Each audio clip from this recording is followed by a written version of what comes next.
श्रीमद्भागवत महापुराण एकादश स्कंध अध्याय 1 यदुवंश को ऋषियों का शाप। व्यासनंदन भगवान श्री सुखदेव जी कहते हैं, परीक्षित, भगवान श्री कृष्ण ने बलराम जी तथा अन्य यदुवंशियों के साथ मिलकर बहुत से दैत्यों का संहार किया तथा कौरव और पांडवों में भी शीघ्र मारकाट मचाने वाला अत्यंत प्रबल कलह उत्पन्न करके पृथ्वी का भार उतार दिया। कौरवों ने कपटपूर्वक जुए से, तरह तरह के अपमानों से तथा द्रौपदी के केश खींचने आदि अत्याचारों से पांडवों को अत्यंत क्रोधित कर दिया था। उन्हीं पांडवों को निमित्त बनाकर भगवान श्री कृष्ण ने दोनों पक्षों में एकत्र हुए राजाओं को मरवा डाला और इस प्रकार पृथ्वी का भार हल्का कर दिया। अपने बाहुबल से सुरक्षित यदुवंशियों के द्वारा पृथ्वी के भार राजा और उनकी सेना का विनाश करके प्रमाणों के द्वारा ज्ञान के विषय न होने वाले भगवान श्री कृष्ण ने विचार किया कि लोक दृष्टि से पृथ्वी का भार दूर हो जाने पर भी वस्तुतः मेरी दृष्टि से अभी तक दूर नहीं हुआ, क्योंकि जिस पर कोई विजय नहीं प्राप्त कर सकता वह यदुवंश अभी पृथ्वी पर विद्यमान है। यह यदुवंश मेरे आश्रित है और हाथी, घोड़े, जिनबल, धन बल आदि विशाल वैभव के कारण उच्छृंखल हो रहा है। अन्य किसी देवता आदि से भी इसकी किसी प्रकार पराजय नहीं हो सकती। बांस के वन में परस्पर संघर्ष से उत्पन्न अग्नि के समान इस यदुवंश में भी परस्पर कलह खड़ा करके मैं शांति प्राप्त कर सकूंगा और इसके बाद अपने धाम में जाऊंगा। भगवान सर्वशक्तिमान और सत्य संकल्प हैं। उन्होंने इस प्रकार अपने मन में निश्चय करके ब्राह्मणों के शाप के बहाने अपने ही वंश का संहार कर डाला, सबको समेटकर अपने धाम में ले गए। परीक्षित, भगवान की वह मूर्ति त्रिलोकी के सौंदर्य का तिरस्कार करने वाली थी। उन्होंने अपनी सौंदर्य माधुरी से सबके नेत्र अपनी ओर आकर्षित कर लिए थे। उनकी वाणी, उनके उपदेश परम मधुर, दिव्यातिदिव्य थे। उनके द्वारा उन्हें स्मरण करने वालों के चित्त उन्होंने छीन लिए थे। उनके चरण कमल त्रिलोक सुंदर थे। जिसने उनके एक चरण चिन्ह का भी दर्शन कर लिया, उसकी बहिर्मुखता दूर भाग गई। वह कर्म प्रपंच से ऊपर उठकर उन्हीं की सेवा में लग गया। उन्होंने अनायास ही पृथ्वी में अपनी कीर्ति का विस्तार कर दिया, जिसका बड़े बड़े सुखियों ने बड़ी ही सुंदर भाषा में वर्णन किया है। वह इसलिए कि मेरे चले जाने के बाद लोग मेरी इस कीर्ति का गान, श्रवण और स्मरण करके इस अज्ञान रूप अंधकार से सुगमतया पार हो जाएंगे। इसके बाद परमेश्वरशाली भगवान श्री कृष्ण ने अपने धाम को प्रयाण किया। राजा परीक्षित ने पूछा, भगवान, यदुवंशी बड़े ब्राह्मण भक्त थे, उनमें बड़ी उदारता भी थी और वे अपने कुलवृद्धों की नित्य निरंतर सेवा करने वाले थे। सबसे बड़ी बात तो यह थी कि उनका चित्त भगवान श्री कृष्ण में लगा रहता था। फिर उनसे ब्राह्मणों का अपराध कैसे बन गया और क्यों ब्राह्मणों ने उन्हें शाप दिया? भगवान के परम प्रेमी विप्रवर, उस शाप का कारण क्या था तथा क्या स्वरूप था? समस्त यदुवंशियों के आत्मा, स्वामी और प्रियतम एकमात्र भगवान श्री कृष्ण ही थे। फिर उनमें फूट कैसे हुई? दूसरी दृष्टि से देखें तो वे सब ऋषि अद्वैतदर्शी थे, फिर उनको ऐसी भेद दृष्टि कैसे हुई?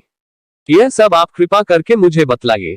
श्री सुखदेव जी कहते हैं, भगवान श्री कृष्ण ने वह शरीर धारण करके जिसमें संपूर्ण सुंदर पदार्थों का सन्निवेश था, नेत्रों में मृगनयन, कंधों में सिंह स्कंध, करों में करीकर, चरणों में कमल आदि का विन्यास था, पृथ्वी में मंगलमय कल्याणकारी कर्मों का आचरण किया। वे पूर्ण काम प्रभु द्वारकाधाम में रहकर क्रीड़ा करते रहे और उन्होंने अपनी उदार कीर्ति की स्थापना की।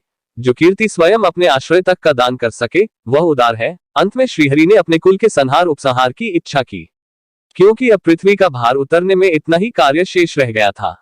भगवान श्री कृष्ण ने ऐसे परम मंगलमय और पुण्य प्रापक कर्म किए जिनका गान करने वाले लोगों के सारे कलिमल नष्ट हो जाते हैं।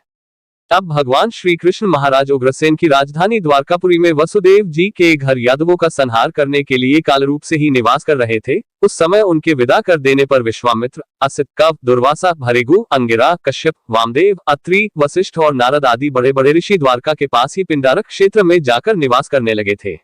एक दिन यदुवंश के कुछ उद्दंड कुमार खेलते खेलते उनके पास जा निकले। उन्होंने बनावटी नम्रता से उनके चरणों में प्रणाम करके प्रश्न किया। वे जाम्बवती नंदन शाम को स्त्री के वेश में सजाकर ले गए और कहने लगे, ब्राह्मणों, यह कजरारी आंखों वाली सुंदरी गर्भवती है। यह आपसे एक बात पूछना चाहती है, परंतु स्वयं पूछने में सकुचाती है। आप लोगों का ज्ञान अमोघ अबाध है, आप सर्वज्ञ हैं। इसे पुत्र की बड़ी लालसा है और अब प्रसव का समय निकट आ गया है।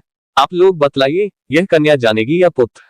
उद्धरण, परीक्षित, जब उन कुमारों ने इस प्रकार उन ऋषि मुनियों को धोखा देना चाहा, तब वे भगवत प्रेरणा से क्रोधित हो उठे। उन्होंने कहा, मूर्खों, यह एक ऐसा मूसल पैदा करेगी जो तुम्हारे कुल का नाश करने वाला होगा। मुनियों की यह बात सुनकर वे बालक बहुत ही डर गए। उन्होंने तुरंत सांप का पेट खोलकर देखा तो सचमुच उसमें एक लोहे का मूसल मिला। अब तो वे पछताने लगे और कहने लगे, हम बड़े अभागे हैं, देखो हम लोगों ने यह क्या अनर्थ कर डाला, अब लोग हमें क्या कहेंगे। इस प्रकार वे बहुत ही घबरा गए तथा मूसल लेकर अपने निवास स्थान में गए।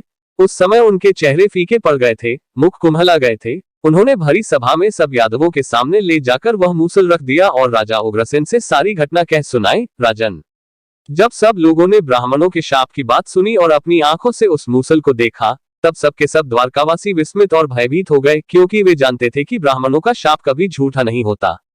यदुराज उग्रसेन ने उस मूसल को चूरा चूरा करा डाला और उस चूरे तथा लोहे के बचे हुए छोटे टुकड़े को समुद्र में फेंकवा दिया। इसके संबंध में उन्होंने भगवान श्री कृष्ण से कोई सलाह न ली, ऐसी ही उनकी प्रेरणा थी।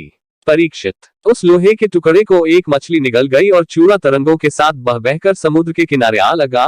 वह थोड़े दिनों में एरक बिना गांठ की एक घास के रूप में उगाया। मछली मारने वाले मछुओं ने समुद्र में दूसरी मछलियों के साथ उस मछली को भी पकड़ लिया। उसके पेट में जो लोहे का टुकड़ा था, उसको जरा नामक व्याध ने अपने बाण के नोक में लगा लिया। भगवान सब कुछ जानते थे, वे इस शाप को उलट भी सकते थे, फिर भी उन्होंने ऐसा उचित न समझा। कालरूपाधारी प्रभु ने ब्राह्मणों के शाप का अनुमोदन ही किया।